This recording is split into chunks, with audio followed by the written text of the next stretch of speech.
15 April 2025 পয়লা বৈশাখ। এটা মঙ্গলের বছর ও মঙ্গলবারে পড়েছে। কি করবেন, ঘরে বসে সন্ধ্যার সময় এই কাজটি করুন। একটু আটা মেখে নিন, মেখে নিয়ে ওটাকে চৌমুখো প্রদীপ ওটাকে বানান। তারপরে তার মধ্যে লাল সলতা দিন, 4টা লাল সলতা দিন।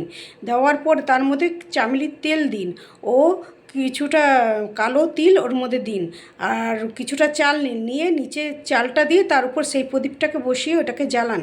জ্বালানোর পর তার সামনে হনুমান চালিসা 7 বার পাঠ করুন। করার পর যখন প্রদীপটা নিভে যাবে, নিভে যাওয়ার পর তখন তার নিচের থেকে চালটা, কিছুটা চাল, কয়েক দানা চাল উঠিয়ে যেখানে আপনারা খান সেইখান থেকে চাল নিয়ে সেখানে এই 2-4 দানা চাল রেখে দিন, মিলিয়ে দিন ওর মধ্যে। তাহলে তার শরীর স্বাস্থ্য সবার ভালো থাকবে ঘরের।